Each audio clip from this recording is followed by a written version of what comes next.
Falenderoj për fjalët e mira që thatë për librin tim.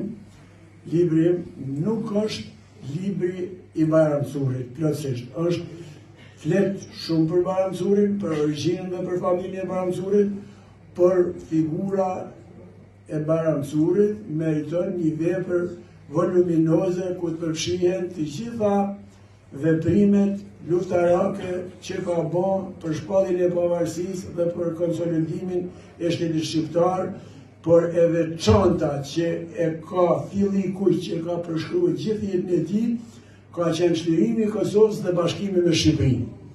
Dhe bashkë për këtë gjë ai është vrarë. Bajram Curi. Dhe unë pikërisht këtë gjë nuk e kam sqaruar tek libri që kam bërë. Libri që kam bërë tregon për lidhjet familjare të tij, tregon për familjen e tij, për origjinë e familjes. Do të thonë ju, po pse është kaq e rëndësishme origjina? Është e rëndësishme sepse në të gjithë malsinë e Gjakovës dhe në rrafshin e Tukagjinit, edhe në Labri, nuk di një familje të cilës të jenë këndue këngë patriotike në 4 breza, pa shkputje.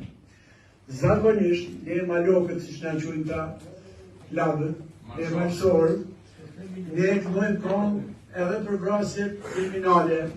Ne nga s'mo gruën ose modern, atë i këndojmë i nxjerrim këngë me çifteli. Këto në gjuhën e sotshme juridike quhen vrasje për motive dobta.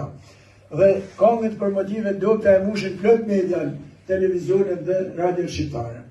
Ndërsa këngët që këndohen për gjyshin e Bajram Curit, për Hysen Kurtin, këngët që këndohen për babën e Bajram Curit, për Shaqir Hysenin, këngët që këndohen për Bajram Curit që s'ka kur farë lloj aktiviteti familjar ose shtetëror që bëhen në Kosovë që mos këndohet këngë, sidomos kënga që shkat krajlat për rejnë tjelin, është kënga etalon për me mot këngëtarët, ai që këndo më mirë këtë këngë, është këngëtari më i mirë.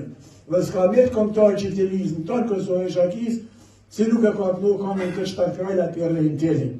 A kupton? Dhe këndohen pra për motive patriotike, Hysen Kurti, Shaqir Hyseni, Bajram Shaqiri, edhe Hysni Curi, edhe moshkujt e tjerë që janë vrarë deri në vitin 50 janë vrarë familje nga familja Curi shumë moshkuj.